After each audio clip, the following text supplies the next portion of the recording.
I'm going to go in with more than what I did for the rest of plants because I don't know much about olive and I haven't done my research as yet.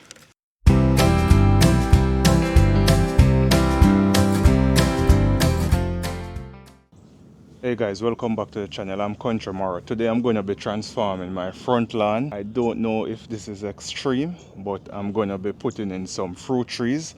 I still want to keep the Bermuda grass with fruit trees out here, so I'm looking for the best of both worlds. It is going to be much more worthwhile to have fruit trees out here, and we can find some place to play the volleyball and soccer on a weekly basis. But then to have a lawn like this, I didn't want to destroy it, so I'm going to be spacing the fruit trees 10 feet apart, and I'm going to be controlling them, so I'll have the best of both worlds, as in I'm going to have fruit trees out here with a Bermuda lawn, hopefully.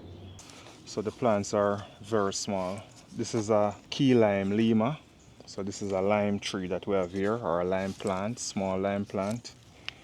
Also have a lemon on this side, and I have some olive.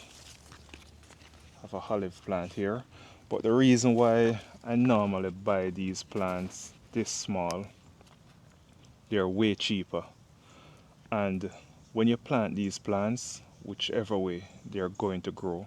So I don't try to get the plants in the big pots that are for $200-300 when I can get these plants for $30 or $40. Put them in ground, treat them right, and they'll be that stage within a couple of months or even a year. I have a cherry plant here. I'm going to be planting this cherry plant further away from the house, so this one is going closer to the roadway. I don't like having cherry plants close to the house. If you know cherry plants, they attract a lot of ants overall.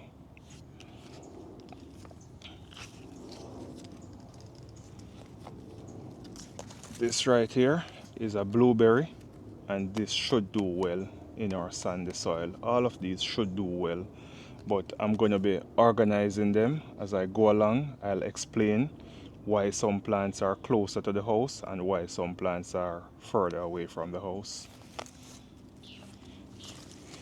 Also down here, let me bring the camera down. As you guys can see, I have my rabbit manure here. I'm going to be going into the holes with rabbit manure right away as I'm planting these plants. So the setup is going to be like this. We have a longan right here. We have the Glen mango from last video right here. I think I may go in this side somewhere here with a lime or a lemon 10 feet away from the Glen mango, and another lemon 10 feet away from that one. So these are the size of the plants. I'm not rushing anything. These are very affordable. They are not no big plants where I'm going to spend $100 or $150 per plant. I can wait another year before I start to get fruits off these plants, which I can get fruit within a year. But I'm just saying, these plants right here, they're good enough to put in ground and grow. That's what plants do, they grow. So you get them small, put them into ground, and they will grow. This space is good enough for the Bermuda grass to get enough sunlight to survive. Bermuda don't do well in shade, so I don't want to shade out the lawn too much, but this should be good enough. I'll be controlling these plants so they won't be overgrown in the front yard. I'm also going to be getting these holes about twice the size of the container, so that these plants have enough space to start rooting into the native soil. Most of the time when you get plants like this, they're going to be root bound in the containers, depending on how long they have them at the nursery. So now we have the hole. I'm going to go in with some rabbit manure. Maybe just a scoop like that into the base of the hole. Then I'm just gonna remove these tags. We have the roots all twining around. This is not root bound per se, but they're all twining around. So when you get them down, it's best if you have loose soil around them for them to move into the native soil that you have. I'm not going to be using this soil that I just removed. I'm going to be using some timberline. So let me get a bag of timberline and get back to you guys. So here we are with the timberline soil.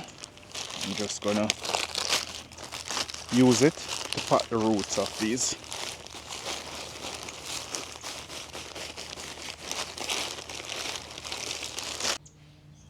And I'm just going to get it around all the way. I'm going to get it around and I'm just going to get it down. And for these plants, I don't want the root area to be even or level with the lawn that I have here. For now, I'm going to keep a little descent in it so that water can settle and get down in the root area of these plants properly. If you have like clay soil, you can go ahead and pack all the way up.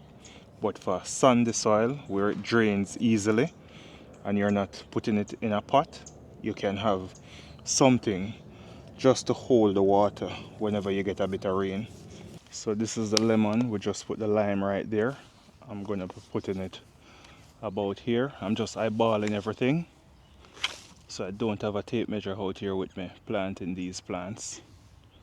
This should be good.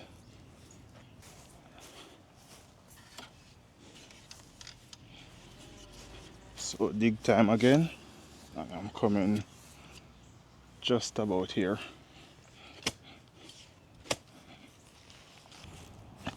Some more rabbit manure again. Going in with that one, maybe a little bit more. And then I'm just going to drop this one in it.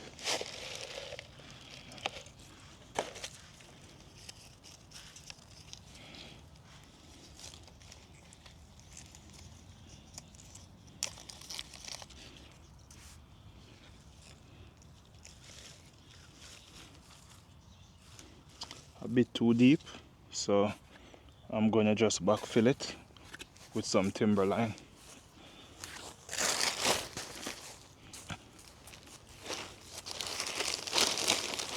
So even though I have the rabbit manure there, I'm not going to take it out. I'm just going to put some timberline on top of the manure, and then I'll just go in with some more rabbit manure. And this is a lot of manure to be going in with, so it's kind of an overkill. But these plants are small and I want to push them as fast as I can. So in doing this, I can get these plants out of ground by summer next year.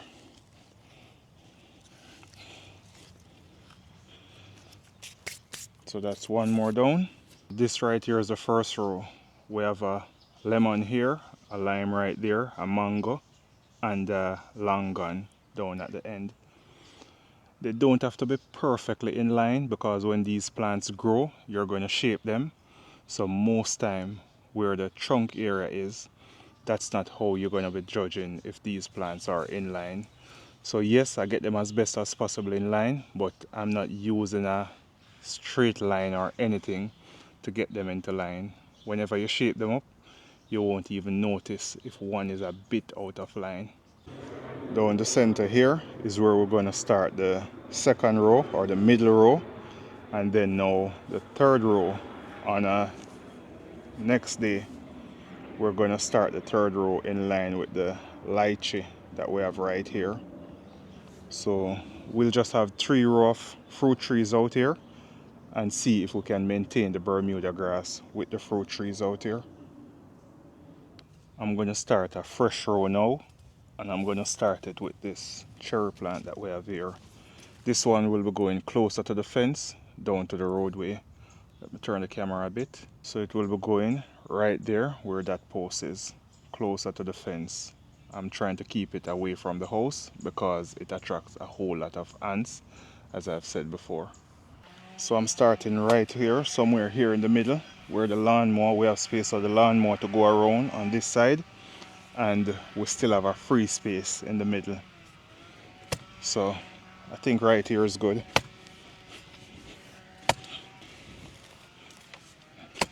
So here we'll go with the hole for the cherry, and we're gonna get her in. That was good. Some more rabbit manure. And guys, these plants are going to grow like crazy with this rabbit manure around them. I'm going to show you guys what I'm really talking about with these fruit trees with the rabbit manure. So that's it, and the cherry is in. We're going to pick another 10 feet and plant what we're going to put up there now. Maybe we're going to put the strawberry in the middle right here. I'll be moving the strawberry closer to the house, and we're going in now with this olive. So I'm putting the olive right beside the cherry plant.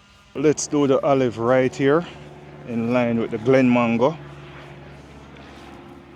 So right about here and in line with the cherry. So right about here, maybe over a bit more, right about there. And I've never planted an olive tree. This is my first time growing olive. So same thing again for the olive. I'm going to repeat the same thing for all of these plants. Going in with some more rabbit manure. I'm going to go in with more than what I did for the rest of plants because I don't know much about olive and I haven't done my research as yet.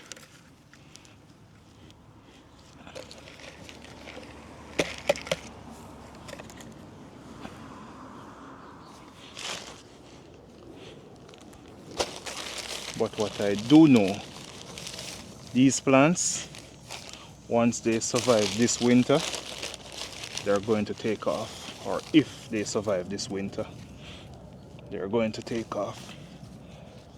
I have a mulberry plant here. I'm going to be putting it in the shaded area right here.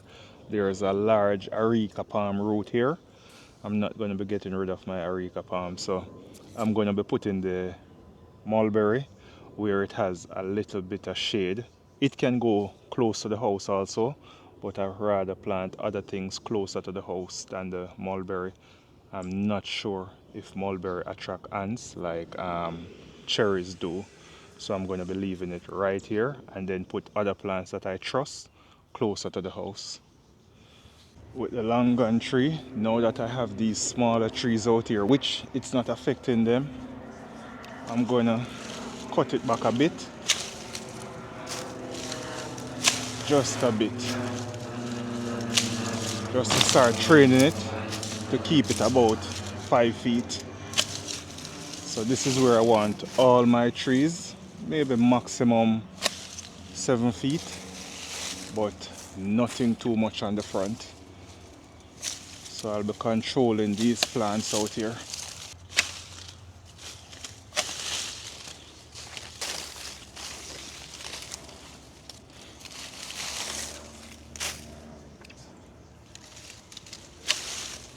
Right, so I can keep this longan tree this way and it should be good. So I didn't remember that I had this peach tree around the other side of the yard.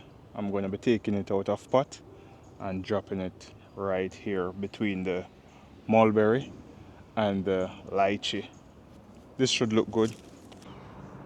So end result, guys, and within another 2 or 3 weeks, all these brown spots where I put the dirt, or these patches that you see, grass was all there, but within another 2 to 3 weeks those will all be filled in with grass and looking good again. So that's the beauty of having a Bermuda lawn. It bounces back very fast. So looking in from this side, they all look like they're in a straight line, but I didn't use a cord or anything to get a straight line. But as they grow, as I said, I'll go ahead, I'll shape them up, and you won't know the difference. So it will bounce back. It's looking a bit tacky right now. My wife is a bit edgy about it, but I'm telling her that it will bounce back before the great cold spell. So that's going to be it from Country Marro in this one. God bless you all. See you in the next one. Happy gardening and cheers.